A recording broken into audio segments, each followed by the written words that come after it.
추경호 부총리의 말이라. 이거는 꼭 봐주세요. 제가 이렇게 이야기하는 것은요. 바로 이 이유 때문입니다. 추경호 경제부총리가 라면값 내려라 이런 얘기 했잖아요. 밀값 내렸으니까 라면값 내리는 게 정상 아니냐 이런 얘기 했습니다. 그러면서 말입니다. 경제정책의 중심이 이제 물가는 다 잡았다 이렇게 얘기를 하면서 경기 대응으로 옮겨가고 있는 것은 아닌가 이렇게 생각을 합니다. 이거는요 굉장히 중요합니다. 경제에서는요 정책의 손해만큼 중요한 요소가 없거든요. 정책이 바뀐다는 거. 다시 말해서 물가를 잡겠다 하는 정책에서 경기를 살리겠다 하는 정책으로 바뀌는 것. 이것은 어찌 보면 말입니다. 경제 전체를 쥐고 흔드는 그런 요소라고 이야기할 수 있습니다. 그렇기 때문에 우리는 투자를 하는 사람들 입장에서는요. 시장을 냉철하게 바라봐야 됩니다. 실제로 말입니다. 추경호 경제부총리가 왜 이런 물가는 이제 안정이 됐다고 생각을 하고 지금 경기 대응을 나서느냐. 저는 일단 말입니다. 핵심으로 제가 보는 것은요. 이겁니다. 소비자 물가 추이가 5월에 3.3%까지 떨어졌습니다. 6월에는요 2%대까지 떨어진다고 합니다. 이번 달 7월에도 2%까지 떨어진다고 합니다.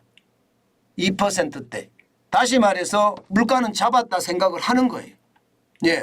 그러니까 라면 업체들이 라면 가격을 워낙 많이 올리니까 밀가루 떨어졌으니까 내려라. 뭐 이 정도. 실제로 콕 집어서 이야기했다는 것은 어쩌면 말입니다. 관치의 논란이 있을 수는 있지만 타당한 이야기예요. 이게 밀값이 떨어졌잖아요. 실제 곡물값이 많이 떨어졌잖아요. 그러니까 내려라 이 말. 저는 맞는 것 같아요. 만약에 이렇게 내린다면 물가는 확실히 더 잡을 수 있겠죠. 그리고 업체들은요. 정부가 하는 이야기를 쉽게 무시 못합니다. 게다가 이유가 있잖아요. 이유가. 밀가루 가격 떨어졌으니 물가 내려라. 그러면 라면만 내리겠습니까? 이게 말은 말입니다. 밀가루 가격이 떨어졌으니 가격 내려라 하는 거지. 그러면 밀가루 가격만 떨어진 게 아니잖아요. 지금 세계 곡물 가격이 다 빠졌잖아요. 그러면 다른 업체들도 나서서 이게 정부의 눈치를 볼 수밖에 없거든요. 우리나라는 특히 말입니다. 독점이나 과점 업체가 많습니다. 그렇기 때문에 정부의 말을 듣는 게 일반적이에요. 그렇다면 물가는 더 떨어질 수 있다는 이야기잖아요. 물가는 더 떨어질 수 있다는 이야기. 그러니까 이미 5월 달에 3.3까지 갔고요. 6월 달에 2%대 7월 달에도 2%대 갈 수 있다고 확신을 하니까 이게 물가는 이 정도만 됐다 이렇게 생각하고 있는 겁니다. 반면에 말입니다. 반면에 여러분 이게 수출은 뭔가 회복의 기미가 보여요. 5월 달까지만 하더라도 마이너스 15.2%가 빠졌거든요. 그런데 6월 1일에서 10일까지 1.2%로 플러스로 전환했습니다. 물론 조업일수가 0.5일이 더 있었기 때문에 이게 플러스가 됐다. 제가 그렇게 설명을 드렸습니다. 여기에다가 초순하고요. 중순하고 말하고는 완전히 다릅니다. 초순은 일반적으로 수출의 어떤 규모가 적고요. 중순 말로 가면서 수출 규모가 더 커지거든요. 아직은 더 가봐야지 알지만 어쨌든 수출 증감률을 보면 낙폭을 줄여갈 수 있다는 그 자신감도 지금 생겼다. 그래서 말입니다. 이제 경기를 어떻게 하든 부양해야 되겠다. 이런 생각을 지금 하는지도 모르겠습니다. 게다가 말입니다. 수출만 이런 것이 아니라 소비에 대해서도 소비자 심리 지수가 100위 기준인데 98까지 올라갔으니까 뭔가 사람들의 심리도 변해간다. 경제는 심리라고 이야기했는데 이 심리가 변해가니까 소비로 이어질 거다. 이런 예측도 충분히 가능합니다. 그러니까 물가는 잡았으니 뭔가 소비나 수출이 좋아지는 모양새가 된다? 그러면 어떻게 해야 될까? 뭐 당연히 정부 입장에서는요. 야, 이거 한번 더 자세히 봐야 되겠는데 이렇게 생각할 수밖에 없는데 더 자세히 봤더니 고용이 말입니다. 1989년 통계 작성 이후에 역대 최고다. 이게 15세에서 64세까지 고용률을 말하는 건데 5월 달에 여러분 보시는 것처럼 69.9예요. 물론 여기에 세금 일자리가 많이 들어가 있는 거 사실입니다.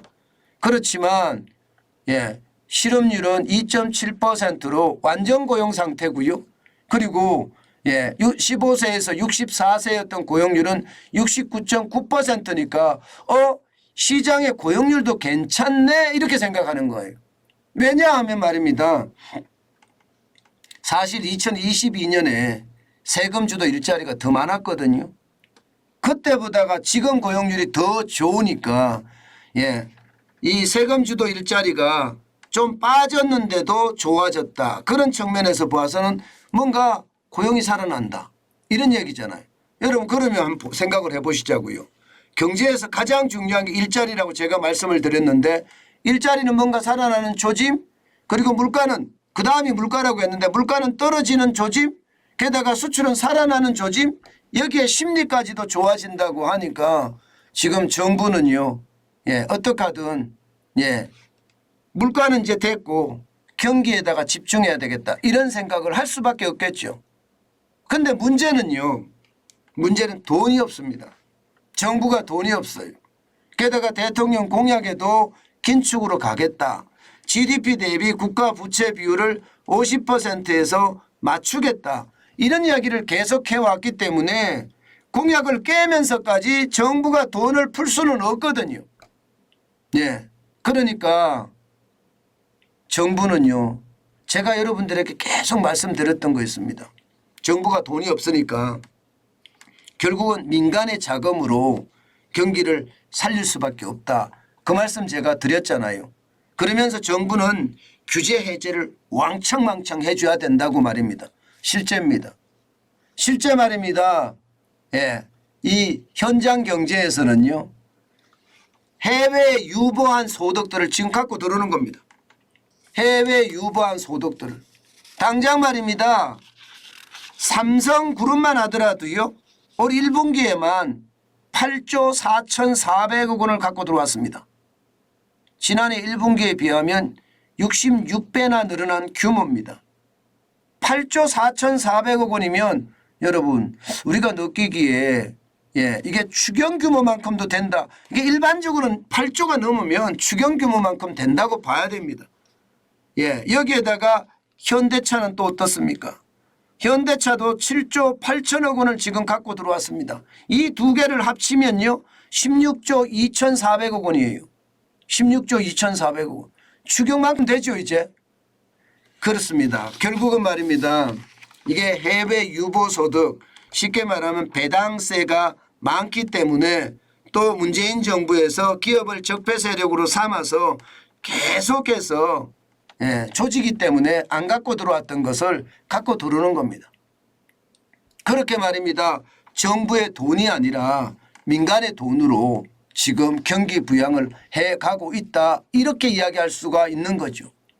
실제로 말입니다. 국내 유보 소득을 국내 기업이 해외 유보한 소득을 보면 말입니다. 2015년에 493억 달러였잖아요. 그런데 2022년 기준으로 1126억 달러가 됐다는 게 지금 한국은행의 추적입니다. 그러면 여기서 이제 얼마나 많이 들어왔느냐. 지금 보기에는 16조가 넘게 들어왔으니까 적어도 20억 달러 30억 달러 계속 들어온다는 거잖아요. 그만큼 말입니다. 기업에게 장벽을 풀어주면서 기업들이 돈을 가지고 와서 쓰게끔 만들어 줘야 되는 거예요. 그러면 대기업들이 들어와서 이게 쓰게끔 뭐 투자를 하겠죠. 주로 투자를 하게 되면 여러분 일자리가 생겨나잖아요. 그 일자리가 경제에서 가장 중요한 일자리가 만들어지는 거예요.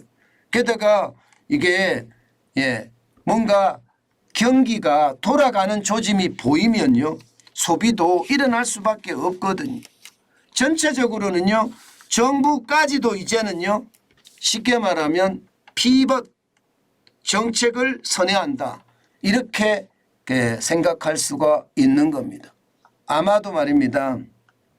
정부는 올해 경제 성장률을 굉장히 낮게 잡고 있습니다. 기본적으로는 상저하고의 어떤 모양새를 가지고 있어요. 상반기는 저성장, 하반기는 고성장 이런 모양새를 가지고 있습니다. 그런데 이 모양새가 좀 바뀔 것 같기는 해요.